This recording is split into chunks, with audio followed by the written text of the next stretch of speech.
Hey Peak Freaks, it's Mark here from Bangkok. How you all doing? Good to see you again, and today's special guest on our podcast is Stanley Tam. And we've got Stanley all the way from Shanghai. Thank you for having me. Mate, pleasure. Thank you for coming along. So, Stanley is a fellow Australian from Adelaide, and funnily enough, I was doing some research on Adelaide and South Australia. South Australia, in fact, has a smaller population than the entire suburb that you live in Shanghai, correct? Yeah, Adelaide's a small town, actually, big town or small city, population of 1.3 million. But in Shanghai, where I've lived for the past 17 years, the population in my suburb alone, not city, just a suburb, is 5 million. Jesus, 5 million people. So it's just people everywhere all the time. You can actually never get any quiet. That's amazing. And mate, how did you get from Adelaide to Shanghai? Actually, it's kind of a long story. My family is actually from Hong Kong, but my parents immigrated there in the 80s. So I grew up in Adelaide, I had education there. But since I was a child, I've been really interested in martial arts, and being ethnically Chinese, I gravitated towards the Chinese martial arts. Okay. And what I did was more like the internal styles. So it's very soft, it's got a lot of energy cultivation. And so I did that for many years. And after uni in Australia, I actually went to China to continue my study of Chinese martial arts. That's how I ended up there. Okay, and what martial arts did you do? I did many as a kid, but before my jiu-jitsu days, I was doing internal martial arts, just we call the form mind boxing, which is Xingyi, the 8 trigram martial art, it's called Bagua, and also a lot of Tai Chi as well. Right, okay. So it's interesting that from being very heavily involved in the fitness community, and we were introduced to each other guys from Steve Maxwell, a mutual friend and a Peak friend, it's interesting that over time the view on martial arts and what types of martial arts to do has changed. Yep. I mean, back when I was growing up, it was Kung Fu, it was Judo, it was Karate. You hear now a lot of people doing a lot more alternative martial arts. A lot of people doing Jiu-Jitsu. And you're Brazilian Jiu-Jitsu black belt, right? Yep. And under who? My instructor is Tony Aguado Lima, so he's a black belt under Healing Gracie. Right, okay. Yeah. So the Gracie. Yeah, okay. Yeah, on the Carlos Gracie side. Okay, so when you went back to China and you were doing all these martial arts, what sort of prompted you to come up with the vision that you've got at the moment and trying to educate or instill that vision into today's fitness community? Yeah, so this can be a long story, I'll try to make it short. So I was doing a lot of Chinese martial arts, but at heart, as a younger person back then, I really wanted to just do combative stuff. I wanted to learn how to fight. And the Chinese martial arts, I think in my humble opinion, its value is more in the health and the culture and not as a direct combat martial art. So for the combat effectiveness, I went to Jiu-Jitsu because I saw those Gracie in action ads back in the Black Belt magazine back in the 90s when I was in high school. But back there in Australia, you couldn't get Jiu-Jitsu. So it was in the back of my mind, but I wasn't able to train it. So while I was in Shanghai, coincidentally, whilst they were training for Kung Fu, there's a mixed martial arts group where there was a British shooter fighter. He started doing these classes, and I joined, and I started Jiu-Jitsu, and I kind of never looked back. But the thing is that I got so into Jiu-Jitsu and physical training with kettlebells at one stage as well. I was doing a lot of hard physical training, and I actually did so much that I tore a major ligament in my wrist.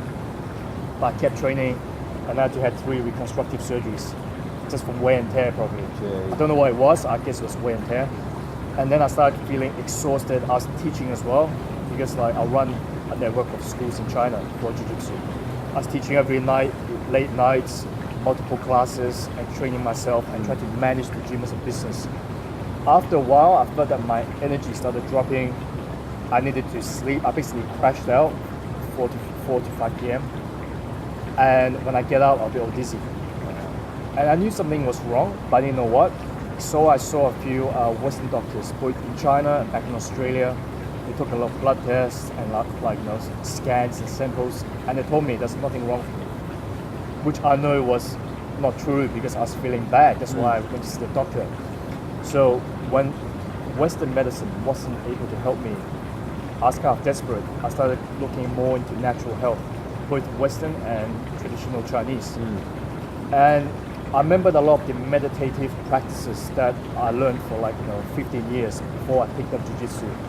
And I started really picking up on them again, cultivating energy and starting to eat well as well and trying to live a healthy lifestyle. And slowly, actually, my health got better. My energy level started returning. It's still work in progress because once you hit rock bottom, it actually takes a long time for your body to heal.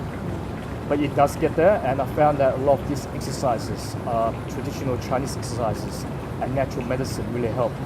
So right now, I'm just trying to share this with the world. Actually, initially, a lot of this practice was just something that I did personally. My face, especially in China, was Jiu-Jitsu. Right. A lot of this stuff, it was something I did at home, because as a Jiu-Jitsu person, you don't usually tell people you meditate and you do this kind of Qigong energy practices. But then Coach Steve Maxwell, as you know, is a very motivational person. He saw some of the exercises I did, and I showed him a few things, and then he really liked it. And he was the one who actually convinced me to come out and share this with the world. Don't be embarrassed about it. This is really good. There are other people in the world who might need this. So thanks to him, I'm out here trying to spread the message and share it with the world. So it's interesting.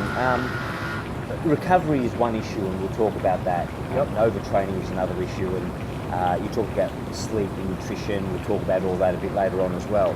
But so what you're saying is you almost reset yourself. Yep. Doing jiu-jitsu, you reset yourself and went back in time almost. Yep. To really look at your future. And when you went back in time, you referred and studied what the ancient Chinese did. Yep. That was therapeutic and remedial to help you on the road to your recovery. Yep. Is that right? Yeah, that's pretty much correct, because actually, like Coach Steve Maxwell, he says this thing which I like a lot. He always says that the ancients weren't stupid. And before technology and everything, a lot of the ancients, they spent a lot of time observing nature and sitting in contemplation, trying to understand themselves. Because in the modern world now, we're so distracted by a lot of billboards, internet, iPhones, a lot of gadgets. We kind of lose touch of ourselves, and we lose touch of how we interact with the natural world. But if we go back to the old days, where people had no choice but to learn from the natural world, we actually pick up a lot of things that modern men and women have forgotten about. But it's interesting, because a lot of the guys that I come across and I train with and I'm associated with, hardcore CrossFit, Tabata, Hit 28, all stuff I do as well. So I don't say I don't do that. Yep. I do enjoy it to an extent, and I do a lot of the weight training. How do you sort of convince these type of guys who have a certain mentality and outlook on fitness to go back 5,000 years and leverage off the learnings and practices of some of these very intellectual people who lived for hundreds of years and lived healthy lives, mobile lives? Actually, a lot of times, especially with these hardcore people, I know because I was one of them, you can't convince them. You have to let them hit the wall. When they feel that they need it, they'll look for it, and then they'll find it. A lot of times you can't really force things onto people. You have to let them discover it themselves. It's like your hand is there. When they're ready, they'll reach for it. But it's interesting because this morning we did a session, and we ran a brilliant seminar that opened my mind to this whole way of exercising and relaxing. and integrating that into my fitness regime, and I've already got some thoughts into that. Surely there's ways that people can start to do that. So what would you recommend people start doing a little bit of to start seeing the benefits of what you're talking about on their other work? Because even now, after your session, I feel my shoulder feels a lot better. My back feels a lot looser. My knees don't, I mean, it's very rare I sit like this for more than a couple of minutes. So there must be benefit. So is there a degree of integration that you can do, bit by bit by bit over time? Yeah, of course. A lot of these things is a holistic system. You can't just say, okay, do this and you'll feel better. So there are many factors to it. So the first thing I would say for the modern person out there is to slow down. It's actually very hard for modern people to slow down now. People don't realize it, but how many people can actually sit in a room with their phones turned off and no computer, sit there quietly by themselves for 5 minutes? Very rare. I think it's very hard. It sounds easy, but people can go and try it. 5-10 minutes, sit in a quiet room, your mind probably go crazy. So the first step is to learn to quiet the mind. So how to do that? Okay, there's a lot of meditations which are very popular nowadays. But to head into meditation is quite tough, because if you're going 100 miles an hour as a business executive or as a parent of like 5 raging kids, you can't just switch off, sit down and meditate. Your mind will go crazy. So what I like to teach is, in the West it's called Qigong. In the old days it's called Daoying, which basically means to guide through physical movements, breathing and intention. So these are very gentle, soft movements which you combine with breathing and a calm mind to help basically put you in a parasympathetic mode, and then that can really calm you down. And once you go through that, then you can start to get into the seated meditation stuff. And with that, I also recommend that as part of the slowing down procedure, rather than getting out of bed and then just having your coffee, getting changed, brushing your teeth and out the door. Get up a little bit earlier and have a morning routine, even if it's just 15 minutes. And on the other side of the day, rather than just turning off your laptop, jumping into bed and not being able to sleep, finish the day 15 minutes earlier and have a night routine as well. Right. So you build a nice bridge from like one state of mind to another state of mind. Okay, so if I could sort of map this out, what you're saying is there doesn't necessarily have to be a huge change in someone's fitness regime at the start. No. There could be a need for a little bit of a change in routine when they start the day and when they end the day. So tell me, what's a typical day when you wake up or the alarm goes off for Stanley in the first sort of hour? Okay, so it depends if I have an appointment in the morning or not, but I like to keep my early mornings free for my morning routine, because I'm kind of like a researcher in the area. I'm kind of a nerd, so I spend a lot of time on my morning routine, which is probably not practical for most people. So when I wake up, if I have nothing to do during the day, I wake up, I do my eye movements, eye mobility. Right. Okay. And then after that, I would meditate. I have a meditation cushion next to my bed.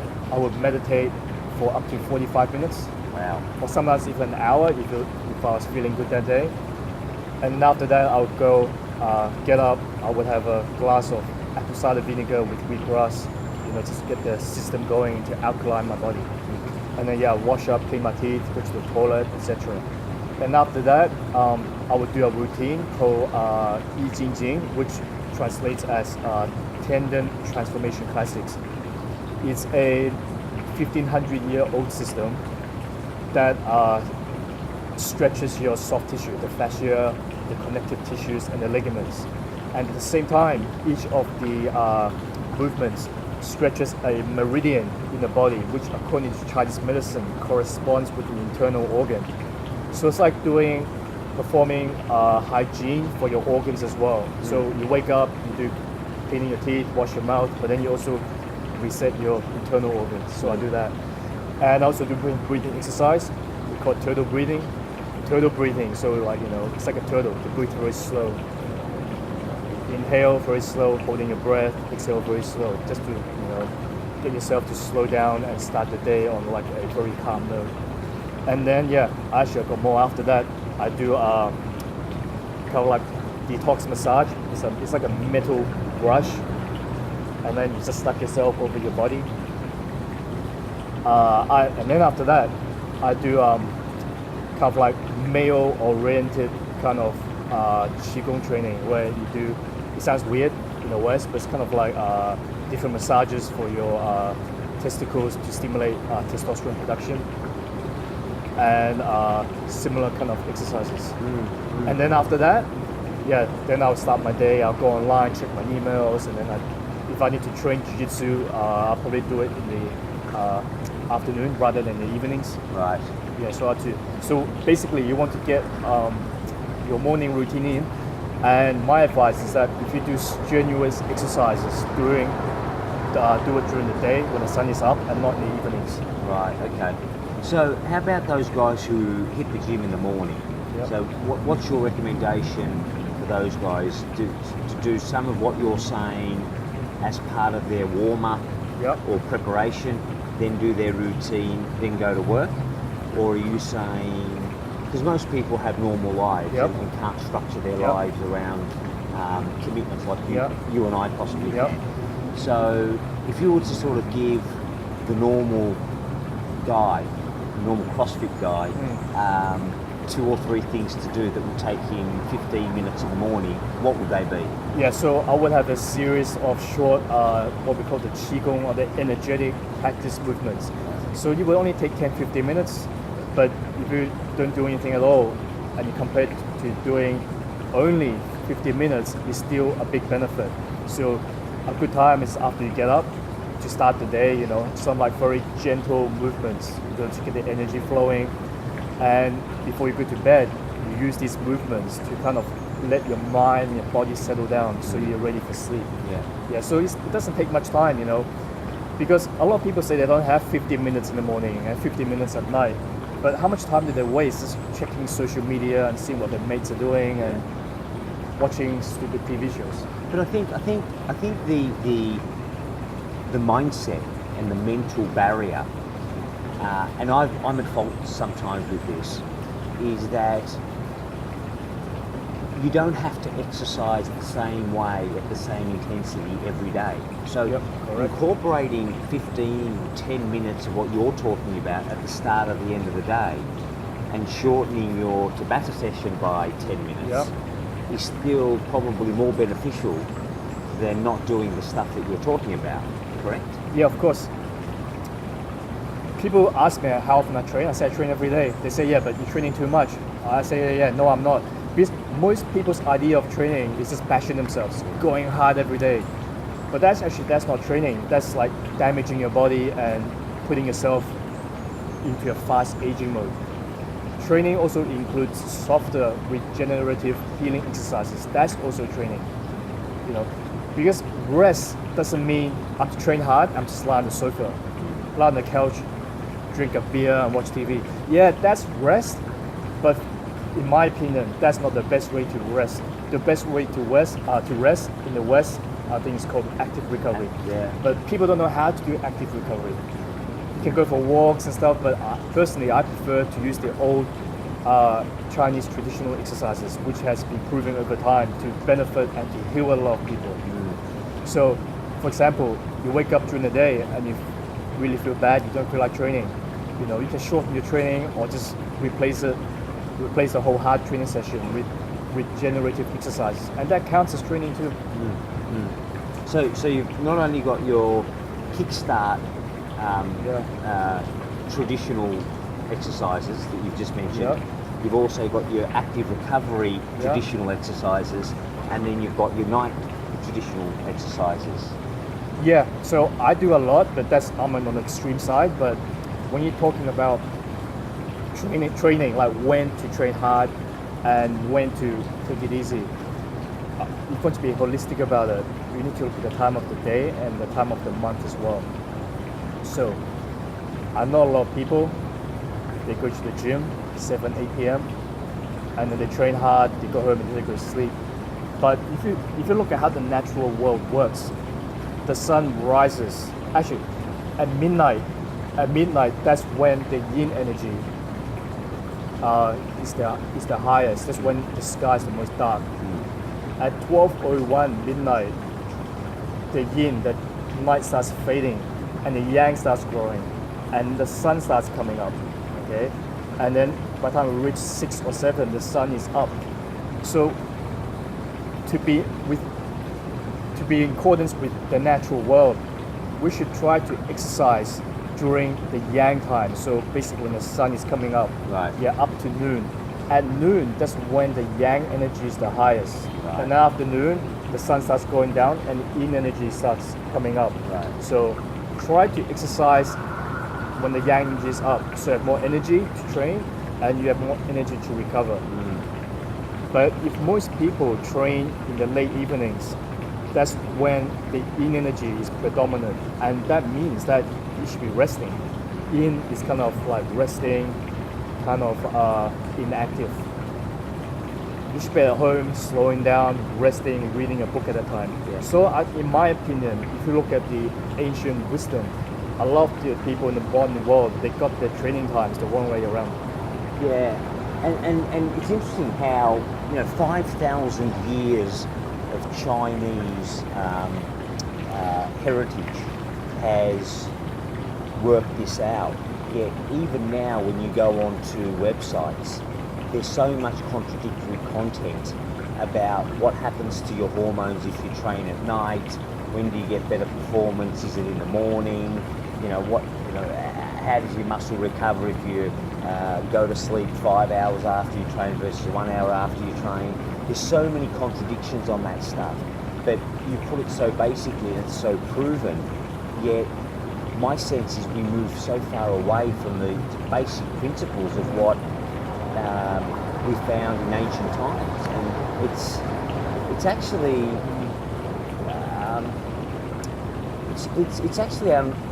it's unfortunate. It's disappointing, actually. Not unfortunate. It's disappointing that we haven't gone back to basics. Yeah, I think what you said is very correct, because a lot of times in the modern world, with the information overload, we analyze too much. It's good to have some scientific research and understanding, but like all things, you need to keep a balance. You can't go too much on one side. When you have all these contradicting reports, it's simple. The answer for me is just look at nature. Nature is never wrong. So when we try to outsmart nature, we usually lose. So when you look at the way you live, when you look at your train, I think you should follow what the ancients knew. Go with the natural rhythms of the world.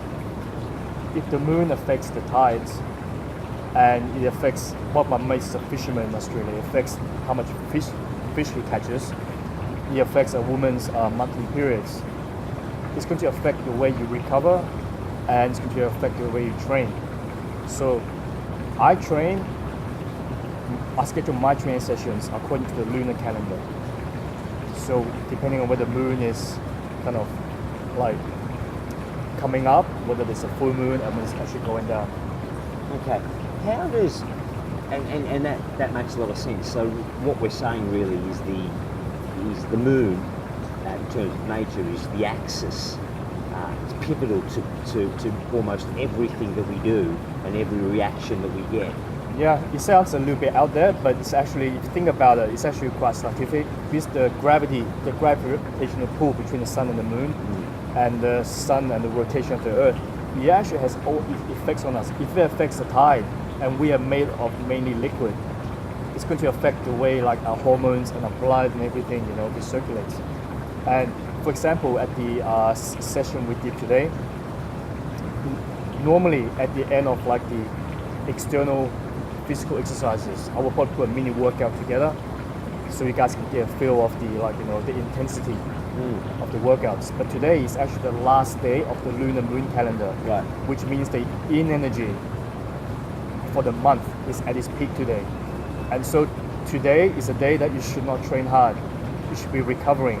That's why I cut out the physical movements and we started doing more breathing and soft exercises. Yeah, I noticed you mentioned that. I didn't want to sort of say anything during the class and disrupt the other students. You did say that if it was a different part of the month, that you would have actually trained us in each exercise for 90 minutes full on. Yeah. But you didn't do that because of the lunar cycle. Yeah.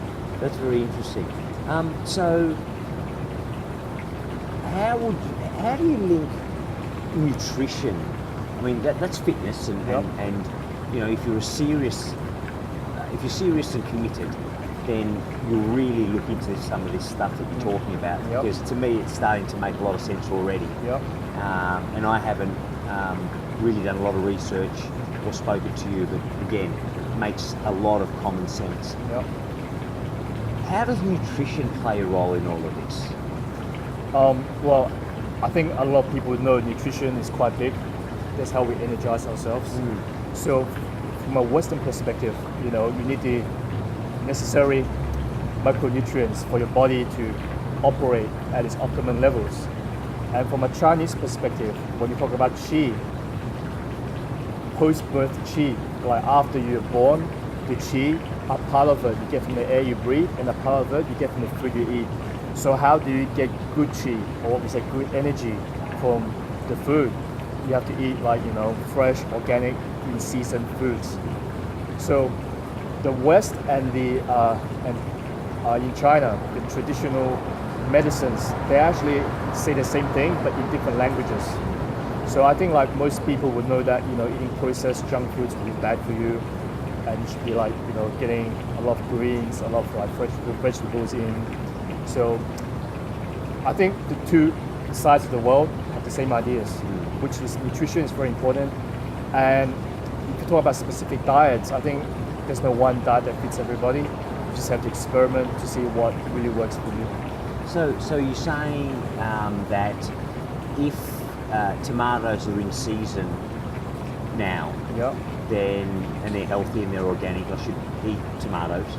Yep. Versus if tomatoes aren't generally in season but are hot housed and manufactured and, you know, GMO and all those things, Yep. then I shouldn't be eating them. Is that right? Yeah, I don't want to say you should or should not. It's not as good to eat it like that, because it comes back to what we just talked about living in accordance with nature and with the seasons. So right now you can ship stuff everywhere around the world. So we're eating stuff that probably 200 years ago that, you know, our healthier ancestors that weren't eating. Because a lot of this goes to the energetics of the body. Well, yeah, they didn't have imports, so if tomatoes grew, they ate them. If potatoes grew, they grew and they ate them, right? Yeah, it's like, you know, in China in the summer, it's very popular to eat watermelons. Yes. Because watermelon is regarded as cooling. Right. So during a very hot, humid day, you eat watermelons to cool yourself. But nowadays, you can get watermelons in the winter.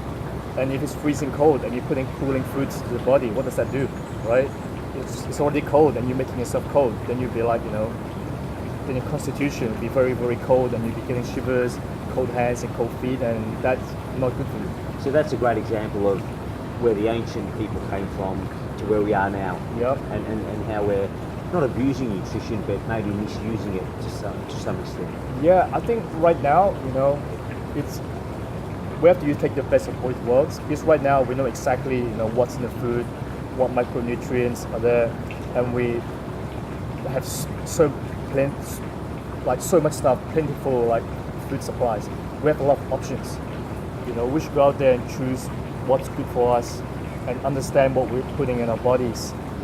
But at the same time, you know, the ancients, they didn't have the knowledge of, like, you know, the micronutrients, and they don't have as many options as us, but, you know, they chose the food correctly because of basically what was available to them. Yes.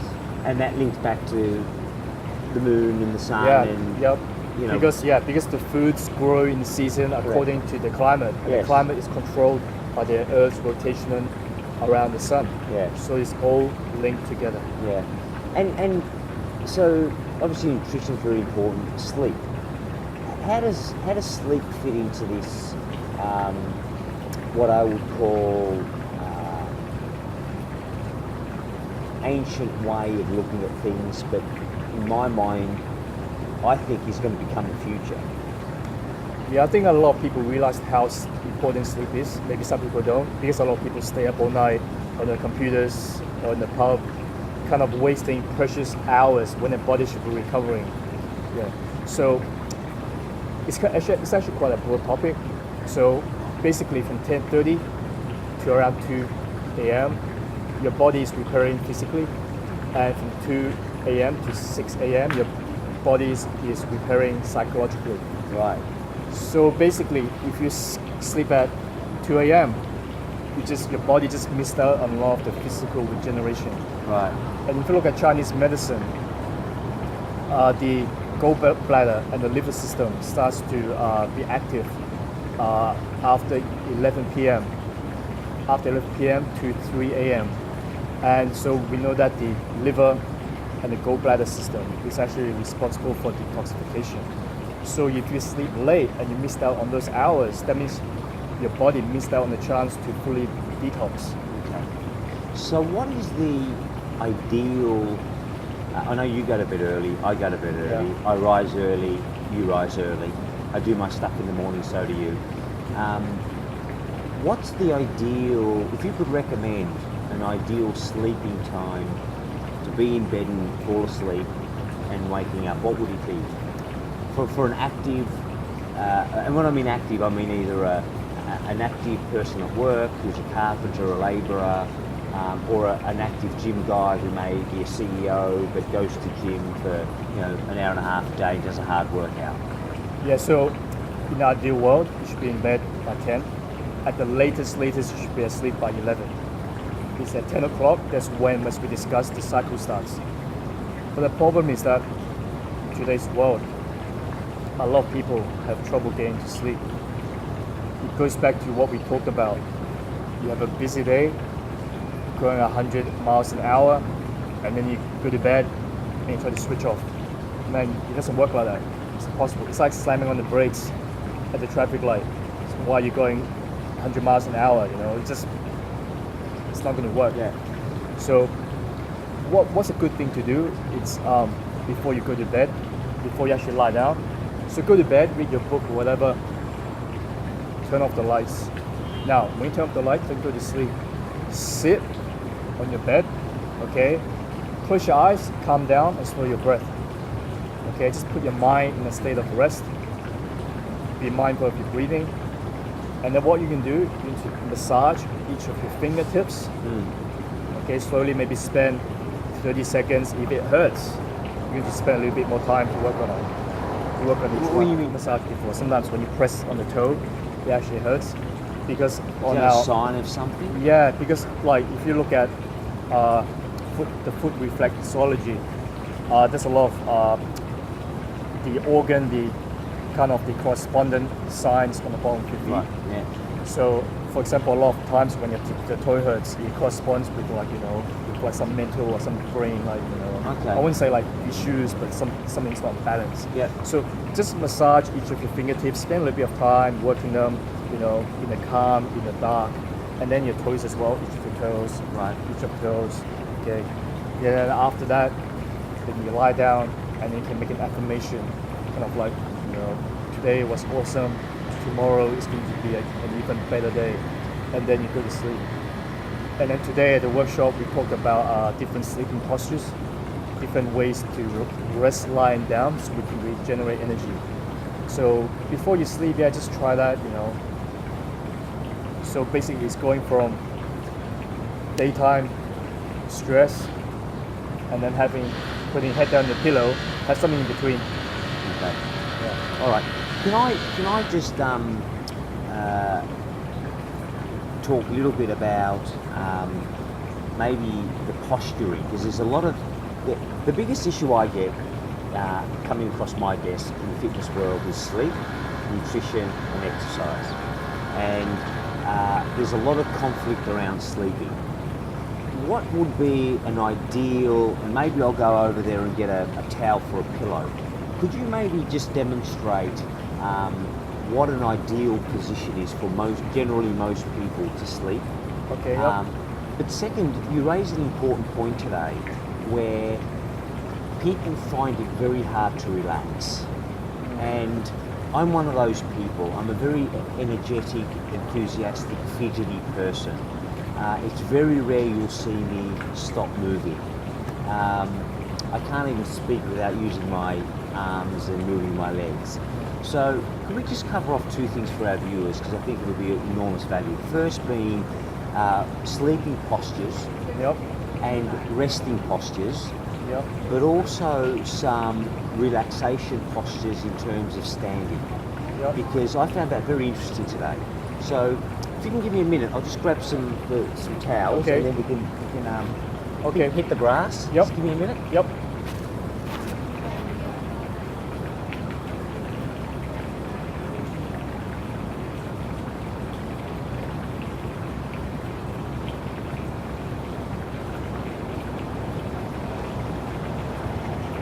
Yeah, so here's your pillow. Okay. So how would you suggest that? okay, let's see. Can the camera pick everything up? I'll have a look. Okay. Yeah, So perfect. Go for it. when a lot of people sleep, they're kind of over the place, kind of like, But what the ancients found was that specific resting, I wouldn't say sleeping, it applies to both resting, lying down, and sleeping. Specific lying down postures helps you regenerate your energy quicker. Okay, so the first one that I actually show people, it's with your heart facing up. A lot of yogi people know this too. Your heart, should be the top, so there's less pressure on it. So one leg bent, hand here, one leg straight, like this. So I'm kind of slightly on the side with my heart on top. And then a variation of this would be like this, resting. And now, you don't have to sleep. If you've got 10 minutes to lie down, these are good postures to kind of regenerate your energy for the day.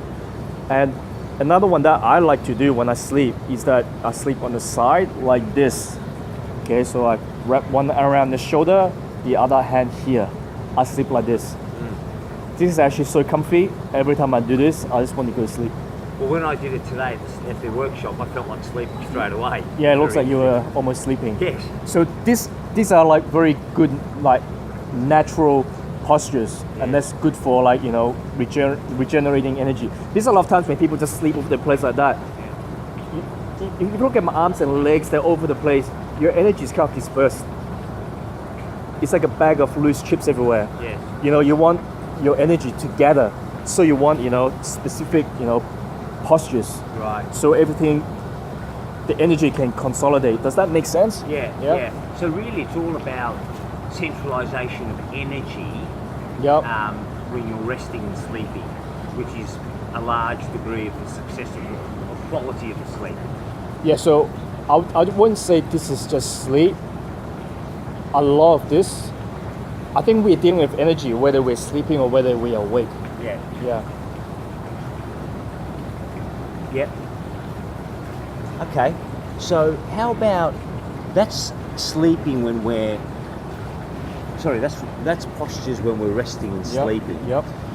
But how about postures when we're standing up waiting for Stanley, who's late for a meeting? By the way, you're never late for a meeting. Okay. But what are some of the postures that we could be doing when we're just hanging about a hotel lobby? Yeah, or so waiting for a train to come? yeah, let me show you. Yeah. What I like to do. Is he?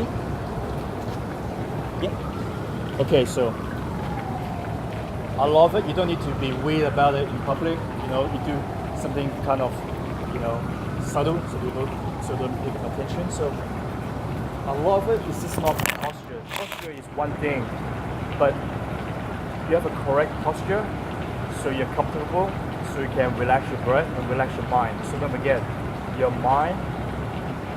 Well, actually, in Chinese health teachings, the mind and the heart is the same thing. Right. Yeah, so your heart and the mind, and then your breath and your posture all needs to be related. So I like to do this. So make a Tai Chi sign. So here, so if you land, yeah, so with left hand, so thumb on the middle. Sorry, if you're a man left, Yeah, this hand you can do. if Yeah. you're a lady, Yeah, so I'll do the other way around. right. Yeah. Okay. Why the difference? It's just the yin and yang. Oh, that's opposites. All right. Yeah. Okay. So, and then this hand, see this little knuckle here? Yeah. So you put your thumb in here. So according to the Taoist, your spirit enters and leaves your body through this point. Yeah. So when you cover it right here, yeah, through the whole here. Oh yeah. See this? Here, like this. And now to close the fists, close them around each other. Close them around each other. Relax. Yes. See this? What does this look like? This looks like Yang, this. yeah. Yeah, so this is Exactly. yang posture. So Wow. when you do this, 3 inches below your belly button, Below. this is your energy center. So you can just go really relaxing. Yeah, it helps to be like Yeah. very stiff. Yeah, just here like this. I'll rest like this. If you see me, like sometimes I stand like this. I'm calming, I'm recharging. Wow. Yeah, like this. That's very unassuming, right? Nobody Yeah, knows what no you're one's- doing. yeah, but what you're doing, you're actually putting your concentration where your energy center is. And what am I thinking? You don't think of anything. You don't have to think of anything. Right. I just wait. Yeah, you just wait. Yeah, just calm your mind. Just wait. Can I think of anything? Yeah, I mean you can, but the problem is that in the modern world, we're always thinking of something. Something in the past or something in the future. I mean, a lot of it's unnecessary. That's why, that's why a lot of the Buddhists say, being in the present moment. I know there's a big mindfulness movement with living in the moment nowadays. There's making billions out there, but it's been around for thousands of years. The Buddha's been saying that for a long time, but somehow people repackage it and make it a business thing. But the idea, is just to be in the present without thinking about stuff about tomorrow, which probably won't happen anyway, and things in the past where you can't change anyway. Yeah, so just you can just focus here, focus your breathing on here. You can count your breath. So here, in the whole Okay. So yin and yang. yeah, like this, and you can just see waiting for people. You can Just look around. You almost look like a security guard. yeah, almost. Yeah, maybe your belly button's here. Yeah. Oh, a bit lower, yeah. That's one way, right? Yeah. What's another way? So another way, or like to do, I like to do this. So you hold the fist like the way you should not hold the fist when you punch someone. Right. So you want to hold your own So thumb. this is a traditional punch. Yeah, this is Right. where you punch someone in the head, Yeah. and this is for health. Right. So there's a pressure point here Yeah. called Lao Gong Xue In the middle. in the middle. Actually, there's some schools who say this, but the middle, if you press this actually clears your heart and mind. Right. Keeps you calm. So you put your thumb here and you wrap it around. Right. So you're actually closing in. Right. Closing in, drawing energy. Yeah, and you do this. You just stand around like this.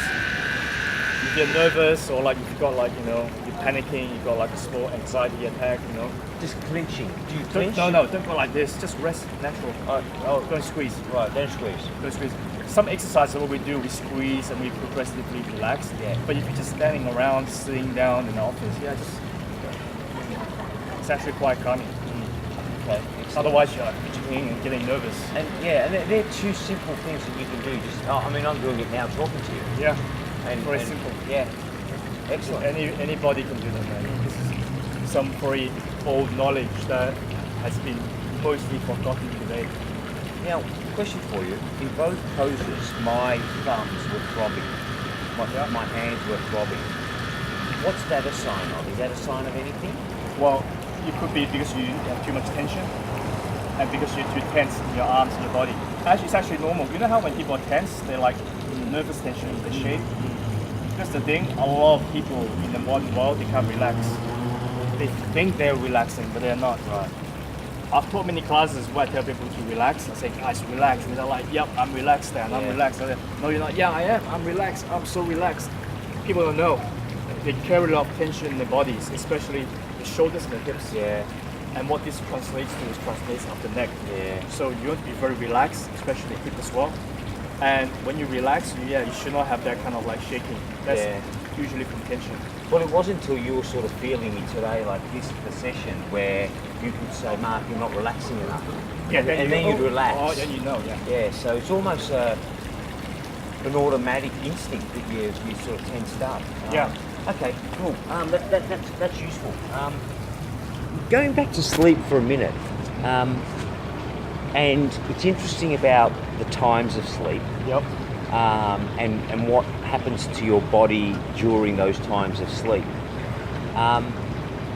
What happens if you're like me, a poor intermittent sleeper? So I have trouble going to sleep, so hopefully with some of the techniques you showed today And the and some of the stuff Yeah. that you mentioned that we can do on the bed, that will help me get to sleep, or most people to sleep quicker.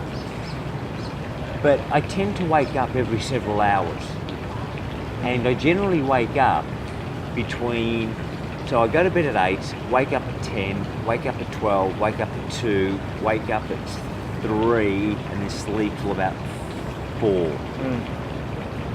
How do you, why would that happen generally, and is there any way when you are up you can do anything to sort of prolong the next stage of sleep?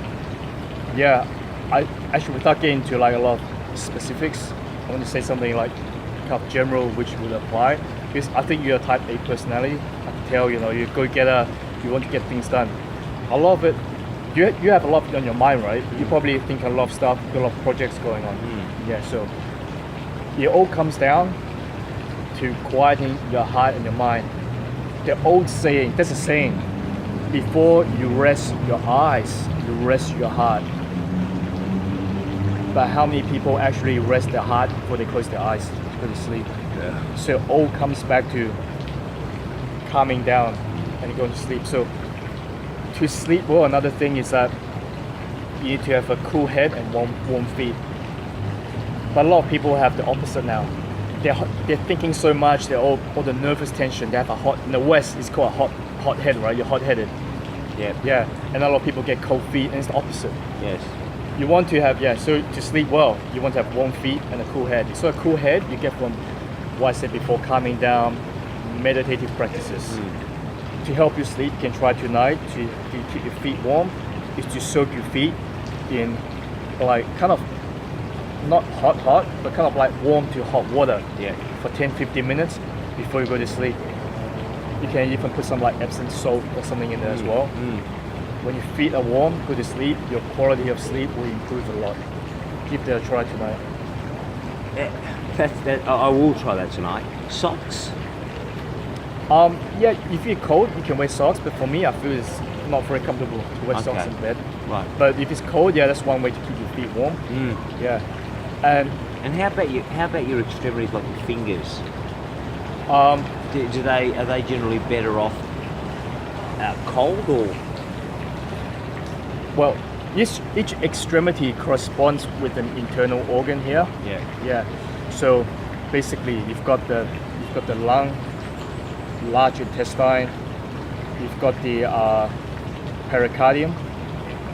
Pericardium is actually the sac around your heart. Yeah. And then you've got the triple burner. Then you've got the heart on one side and the small intestines on the other side. Right. Yeah. So with your hands, you can just leave them way we talked about for the sleeping postures. Right. But the key thing is that try to cool head and keep your feet warm. That's interesting. Yeah. And when you mentioned about waking up in the middle of the night, I don't wake up in the middle of the night generally, but if I do and I can't get to sleep, I don't stress over it, I meditate. Because when you're meditating, you're also resting your mind. Would you go and do what you said at the start again? Maybe You could. stand up, do your fingers, do your toes, be quiet for 5 minutes, and then go to bed? Yep, you could, but because I know how to practice meditation, Yes. I practice the meditation, Okay. So personally, that stuff is good, it's very good, but if you experience meditation, what I do before sleep, I meditate up to another 40-45 minutes. And then after meditation, when I'm like so calm, I lie in bed and I pretty much fall asleep straight away. Okay. And I sleep till the morning. Okay. Excellent. Yeah. And you find sleeping with your partner is just does that routine affect your partner, or does your partner's routine affect you in any way, or how do you manage that? Because I know some people either sleep in separate beds, or they sleep in separate rooms, or they don't have an issue sleeping together, or they have the same routine. How do you sort of deal with that?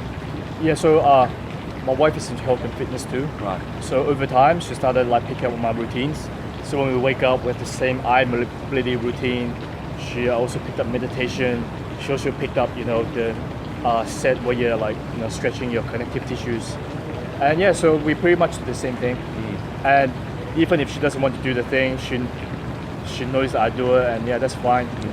Yeah. When you do this kind of stuff, you're not making noise, you're not running everywhere. So even if your partner doesn't do it, you're not really disturbing anyone. No, I'm talking more about the sleep, because when I do a heavy workout, or like you said, have got a lot on my mind, have a terrible night's sleep, I go to bed at 8, Kwan comes at 10, she'll come in, do her stuff, the lights come on. That's not good. So that's all sort of disruptive.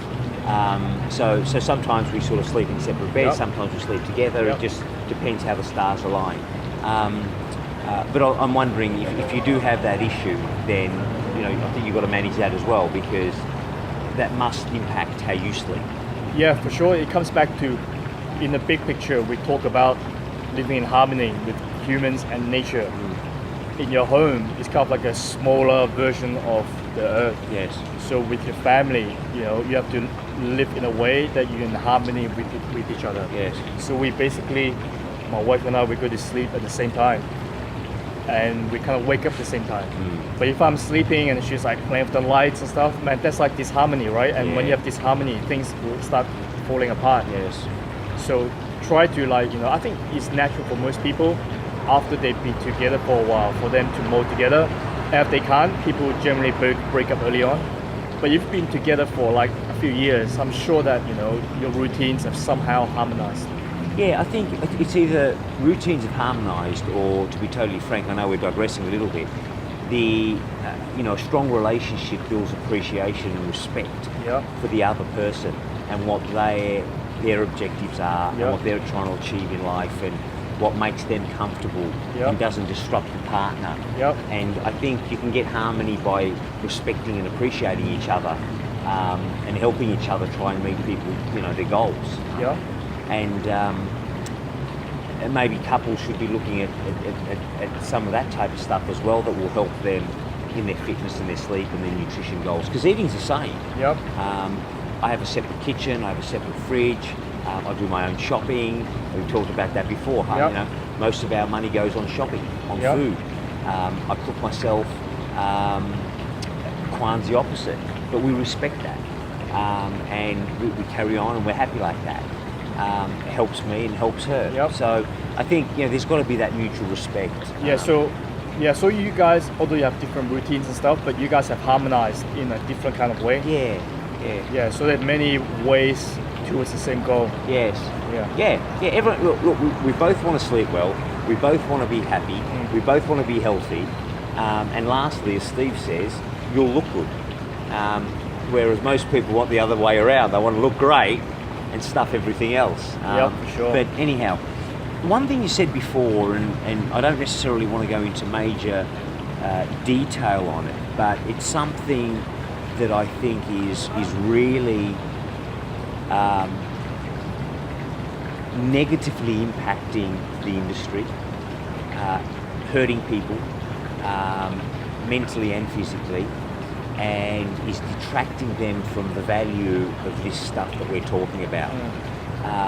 Because that's the use of growth hormones, testosterone, steroids, things like that. I went to Australia in February, and I had a True Fitness membership, or Fitness First, sorry, and it's a global pass. So I went to the one closest to my house, and I was in the changing room, and these guys were shredded and cut like front cover models, like unnaturally cut. It was ridiculous cut. It was like someone had etched them out of stone, and they were everywhere.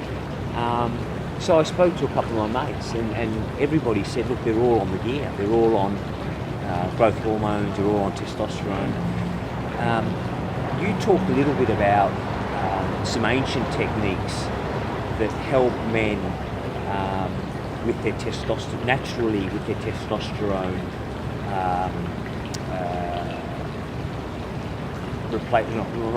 production. Yep. Can you just tell us a little bit more about that? Because I think our viewers, I don't think I've heard of a guy that's had or having a problem or will have a problem with their testosterone levels. And the natural thing to do is go in, get a blood test, get a couple of shots of testosterone, or get a couple of pills, and then go back and see the doctor 6 months later. So nobody wants to do that, right? Unless you want to look like the Hulk. Normal guys don't want to do that. So how does this ancient Chinese medical approach apply to testosterone production? Yeah, so we call it like generating essence, which is hormones are included. Yeah, so this is, you asking me the secret stuff. Yes. I have to tell you. Yes. So now, there's some very simple exercises you can do. It sounds weird, but like, you know, there are different ways to manipulate and massage the testicles. Different ways to squeeze, rub, and to slap, and to pinch, and even like the male penis, different ways of like manipulating it, so that you're actually just stimulating it to like produce more hormones. Because a lot of people work out their muscles because they want it to grow and for it to get stronger. But the genitals, people use it, but they don't maintain it. So if you want your hormone levels and your genitals to be stronger, it makes sense that we have to work them too, right? So this is the basis of the exercises. If you want to get strong, you have to work it. And there are ways to, like, you know. So not only will that the working it get the muscular strength up, it will also get the production of the testosterone happening. Yep. Right. Yeah. Okay. Because like, yeah, you're just basically stimulating it in various ways, so Yeah. it produces more testosterone. Okay. Actually, yeah, when you actually, because as a man gets older, your testicle gets smaller in size. Yes. And it gets softer. Yes. With these exercises, over time, the hardness increases of the testicles, and they actually get bigger. Okay. Yeah. Probably a topic for the next podcast. And just to let our viewers know, Stanley and I will be working together over the next sort of 6 to 9 months to produce a series of commentary that relate to specific things that we've talked about today in greater detail, to give our viewers an appreciation and an insight into this type of stuff. Because if it worked for the Chinese for the last 5,000 years, there's no way in the world it couldn't and shouldn't work for us moving forward for the next 5,000 years. So that's something that Stanley and I are going to do together. But the one thing, and I am playing devil's advocate here because I am a believer of everything you've said. I mean, even the stuff when we were growing up, when my mum used to do to me when I was sick, and you know, I always was at the point of vomiting. Yeah. Yet it worked, and now I found I did it to my kids, and it worked, and they were nearly vomiting, and I'm sure they're going to do it to their kids. So, you know, it works. It's proven it works. But my point is, a lot of people listening to this podcast, and a lot of people I've spoken to, and a lot of people who talk about alternative medicines, always question what's their validity. How do we know what you're saying is correct? How do we know, not necessarily what you're saying, what the ancient Chinese were practicing? I mean, you said something today which was highly fascinating, and that was that you start getting older or aging from your legs first up. Yep. Correct? Yep. Okay. Now, that may be easy to prove, but you also said something like your ears are connected in terms of health and wellness to your kidneys. Yep. So how did people 3,000 years ago know that? How did they validate that? Yeah, actually, there has been research in the West that validates a lot of the stuff. Right. So if you look at the Chinese health system, it's based on the Chinese medical theory, which are based on the 12 meridians. I think it was 1935, okay? The doctor's name was, I hope I'm not misquoting, Dr. Thomas Lewis. He was the father of modern cardiologists. Right.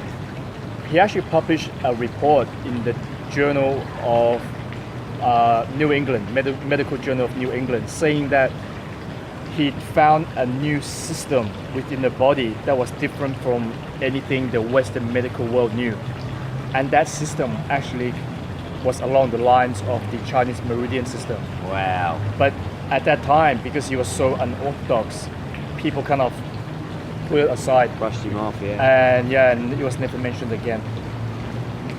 So a lot of the things, they've worked for thousands of years, but just because science haven't found out why it works today, it doesn't mean it doesn't work. With a lot of the Qi ideas, actually Qi has been proven to exist. You can actually take pictures with special cameras, devices to measure. Like in South Korea, they did a lot of research. It's actually published medical journals that 1 hour of Qigong practice increases your growth hormone, IGF-1. It increases oxygen production, and it increases killer cell production by 60%. And that was all done in a lab, measuring with test subjects. So if I'm a skeptic, what you're saying is that by and large, a lot of the stuff we're talking about today, the remedies and the techniques of the ancient Chinese 5,000 years ago, have been recently proven medically by modern science. Yep. Okay, so I guess that's a good message for followers and people who are thinking about doing stuff like this, because I think a lot of people are saying it's a whole lot of bullshit, right? I mean, Yep. yeah, we don't believe it. Well, if it's proven by science today, why wouldn't you believe it? Yeah, I mean, if you go look at peer-reviewed medical journals, on PubMed, and if you put in Qi or Qigong, there are actually research reports about how Qigong has been used as an aid to cure cancer. And like was talking about increasing growth hormones and IGF-1, which helps athlete obviously recover without taking drugs and stuff. So the information is there, but people don't just look. They just say, "Ah, man, what's this Eastern rubbish?" Yeah. They have to look. And to be honest, for myself, I don't like to force people to believe in what I believe. I would teach those willing to learn. If people are saying it's rubbish, whatever, man, believe what you want, because once you hit the wall, you're going to turn around and then you're going to ask me and you're going to feel like a fool. So I know it feels good for me. It feels good for my friends, and we're healthy. So that's it. Yeah. Oh no, I believe you, and I think nobody wants to see a car crash happen to see if there's any survivors. I guess you were very fortunate. You hit the wall and you bounced back, and you had ways and techniques to bounce back. You were fortunate. You had the knowledge, culturally and inside you to do that. Other people aren't as fortunate, and I guess one of my interests working with you is to make sure that we try and save as many people having car crashes and hitting the wall and having to do what you did, because it's sad and it's a long road. I mean, what you were saying today, for every 1 month of for every 1 year of overtraining, it's at least a month. At least a month of total recovery for your body to get back to normal. So people who've been doing this for 5-10 years have got a long road to recovery. So it's basically 6 months of hardcore recovering, which people generally would not stop doing. Because a lot of people are addicted to hard training. Yeah. My and we'll wrap this up. We'll wrap this up soon. But my approach to this, and even I know I've already got emails over lunch before on the seminar, and people ask me questions on certain things. My approach on this is going to be that I'm going to integrate elements of what we were taught today and all the other things that can be taught into my regime in a systematic way. Now, whether or not that's using the lunar system or any other way, I'm certainly going to do that. I don't think I can ever replace it, but I'll certainly integrate it. The challenge I'm going to have coaching people, and you're going to have, is that everybody and everything you read is a success in 6 days. Build 6 packs in 6 days. Build the biggest biceps in a week. You know, take off 15 kilos in 15 weeks. We all know that's not true. We all know that's just marketing and propaganda. What advice would you give someone who's saying, hey, this guy is making sense. This guy can really help me change and enhance my current performance. What advice would you give people?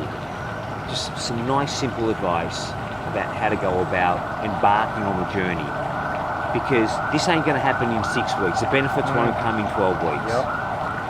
My advice is to be mindful of the intensity of your training. So going back to the yin and yang theory, if you spend 5 hours smashing yourself, you better have 5 hours of good recovery. If you use your phone for 5 hours, you better plug it in for it to recharge back to that amount. It's actually the same. So just be aware of your output versus input. And if you can do that, slowly everything will build on top. Okay. So what you're saying is just balance it out. Yeah, balance it out. So like, for example, for me, and what we call sparring, rolling, is actually quite taxing. Especially like, you know, for me, I'm like very light, you know. After a hard training session, I go home, after a shower and everything, I meditate. When I meditate, the goal is to actually recover from the jiu-jitsu sparring session that I did. If I don't do it, I actually feel quite drained. Because I was so burnt out before. If I train hard a little bit, I can actually feel it. I can actually like feel quite tired and empty. So I'm always careful to recharge myself. Yeah. The other, and that's I mean, the analogy of your battery running out and recharging it is fantastic. One of the advice I'd be giving people is that, you know, you've got to leave your ego at the door to an extent, because you're not squatting 150 kilos, right, or pounds. You're not dumbbell curling, 90 kilos. You're doing some stuff that looks unusual. You're doing some stuff that other people aren't doing in the gym. So you're going to look a little bit different. And I think you've got to put aside your ego, look a bit different, balance it out, not really care what other people think looking at you. And in fact, some people may start following you. Yeah, people might think it's cool. And ask you what you're doing. Because unless you walk into a gym thinking that everyone's looking at you trying to be Arnold Schwarzenegger or Sylvester Stallone, then I think you're going to do yourself a disservice. And I think, incorporating some of that stuff, my advice to people would be leave your ego at the door and be patient. It takes time. Yeah, for sure. And a lot of this stuff, if you kind of feel awkward, you can do it at home. Practice it at home and then bring it into the gym. Yeah. And then do what you need to do in the gym. Yeah. Exactly. Well, I found some of the stuff you said today, or doing today. You don't necessarily need a big gym to do it in. I mean, you could do it within a 4x4 bedroom.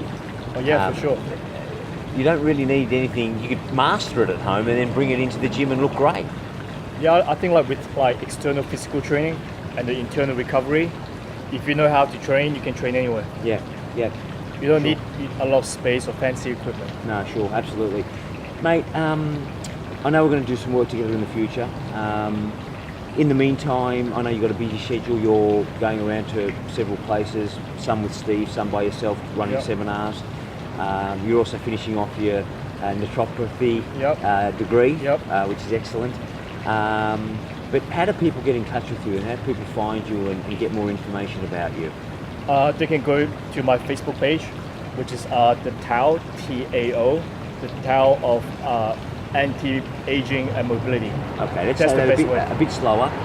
The Tao of anti-aging and mobility. Okay, Tao. T-A-O. Which is the old spelling of the way Right, the way, yep. So Tao, of anti-aging and mobility. all one word. I think you can separate it and then you bounce up and you can see a picture of me. Okay, Yeah. and You can message me and okay, and you can get in touch. Yeah, with get in people. touch, yeah. Okay, great. That'll be fantastic. And like we said, we'll be doing some online stuff a bit later on in the year when we've got some spare time. But Stanley, mate, you have been an absolute star, sharing your insights, running the training this morning. I'm sure a lot of the people who attended appreciated it very much.